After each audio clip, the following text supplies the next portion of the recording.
화산 폭발과 함께 탄생된 화산섬 제주. 고대 자주적이고 독립적인 나라를 형성했던 탐나는 과연 어디서 시작되었을까? 탐나의 시조라 일컫는 삼성. 고양부가 솟아났다는 삼성혈. 땅에서 세 명의 남신이 솟아남으로써 비로소 탐나가 열렸다는 삼성신화. 삼성신화는 탐나 건국의 비밀을 푸는 열쇠다.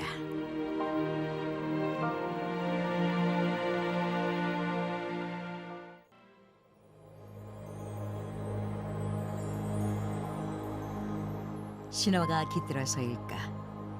자칫 평범해 보일 수 있는 이곳이 그 존재만으로도 신비롭다. 제주의 시저인 고을라, 양을라, 보을라, 삼성이 솟아났다고 해서 모흥혈이라고 불리우는 삼성혈. 제주의 시저 신화이자 건국 신화인 삼성 신화의 모태로 1526년 중종 21년 제주 목사 이수동이 혈 북쪽에 홍문과 혈류를 세우면서 선약화되었다. 고양부 후손들은 매년 양력 4월 10일에 춘제, 10월 10일에 추제를 지내며 의미를 기리고 있다.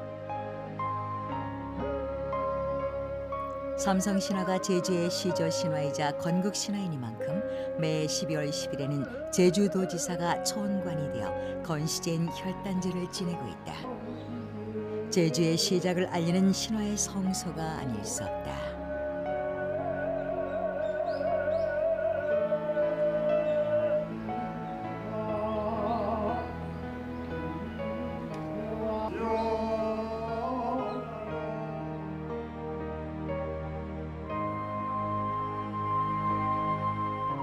땅에서 남신이 솟아나면서 비로소 제주가 시작되었다는 삼성신화.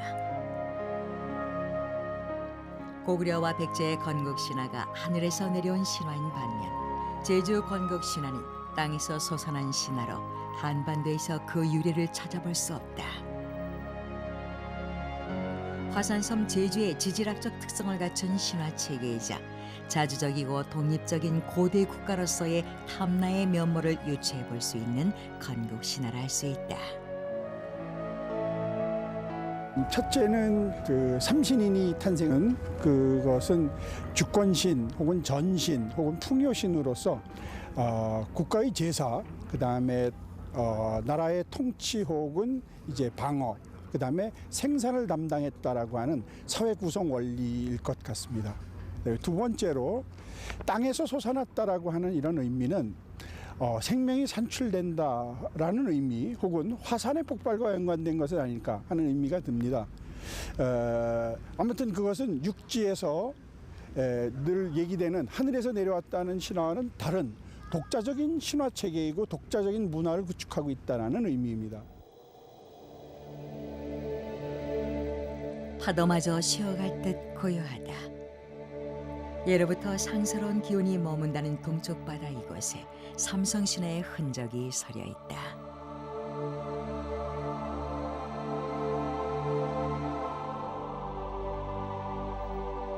땅에서 솟아난 남신은 수렵 생활을 하던 중 하루는 한라산에 올라가 멀리 바라보니 동쪽 바다에 오색 찬란한 나무 상자가 떠내려와 해안에 머무는 것이 보였다. 경남국에서 떠내려온 오색 찬란한 나무 상자의 함 속에는 놀랍게도 아리따운 세 공주가 있었다. 뿐만 아니라 오곡종자와 망아지와 송아지 등도 함께 있었다.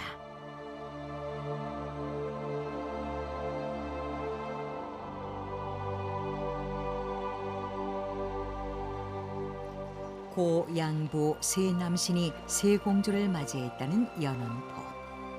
선진 문물이 제주에 들어온 최초의 관문으로 바다를 통해 문물을 받아들였던 제주의 지리학적 역사가 녹아있는 신화의 현장이다.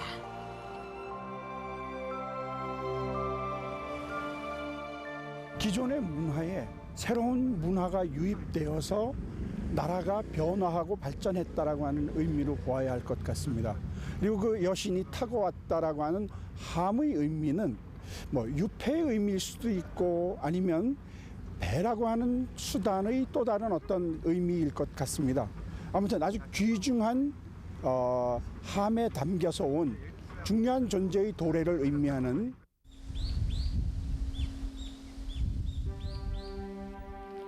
병난국의 세 공주와 고양부 삼성이 혼례를 올렸다는 혼인지. 자연적으로 생성된 500평 남짓한 큰 연못으로 결혼을 앞두고 목욕 제기를 했다고 알려진 것이다. 잔잔한 연못 속에 피어난 연꽃이 신비로운 신화와 더불어 아름다운 사랑 이야기를 들려준다.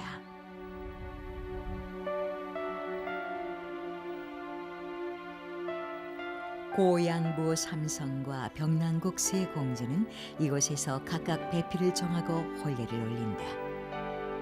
이로써 세 남신은 농경 생활과 함께 정착을 하게 되었다. 혼인지 외에도 이곳에는 또 하나의 흔적이 있다. 바로 혼례를 올린 후 신방을 차렸다는 신방굴이다. 고양부 삼성의 사랑 이야기와 더불어 삼성 신화가 마치 현실인 듯 착각을 불러일으키는 신화의 현장이다.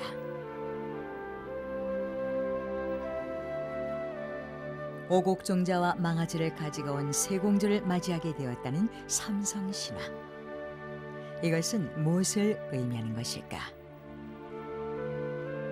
일본국 세 공주라고 하는 것은 왜 일본국이냐 하는 것은 멀리서 왔다는 걸 일본이라고 하여튼 본토에서 온 이주민이라고 생각합니다.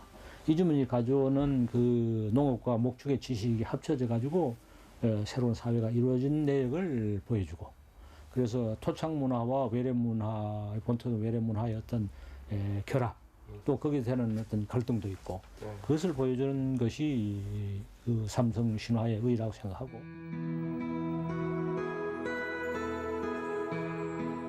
한라산 북쪽 기슭에 자리 잡은 사시장호라.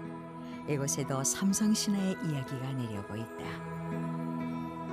배필을 맞이한 고양부 삼성이 각기 자신들이 정착할 생활 터전을 마련하기 위해 도읍을 정하기로 하고 이곳에서 화살을 쏘아 땅을 정했다는 전설이다.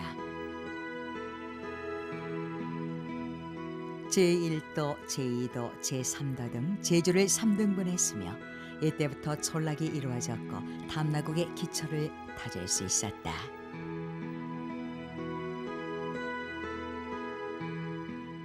고양부 삼성이 사시장호락에서 쏜 화살 맞은 돌이 보관되어 있는 삼사석. 삼성 신화가 마치 살아있는 이야기인 듯 신빙성을 더해주는 흔적이다. 병난국에서 떠내려온 세 공주를 맞이해 수렵 생활에서 농경 생활로 전환하고 비로소 정착 생활을 하게 됐다는 삼성 신화는 탐나가 바다를 통해 문물을 받아들이며 하나의 국가로 성장하는 면모를 보여준다.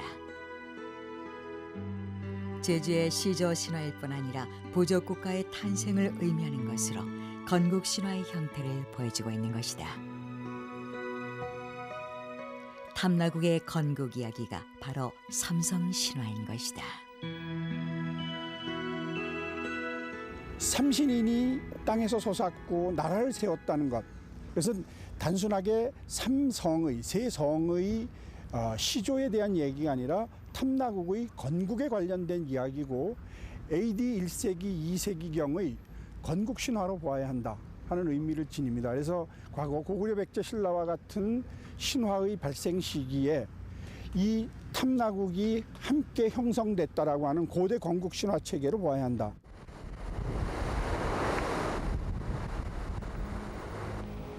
만 8천 신들이 살고 있는 신들의 고향 제주. 각 마을에는 본향 본풀이에도 수많은 신화가 있다.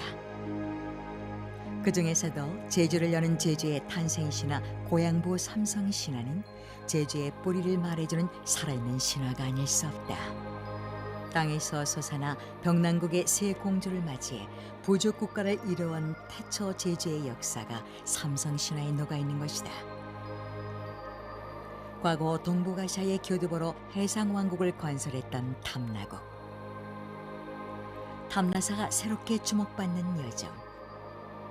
제주의 시조 신화이자 건국 신화인 삼성 신화를 제대로 정립하는 것이야말로 21세기 제주가 다시 동북아시아의 교두보로 우뚝 설 수 있는 밑거름일 것이다.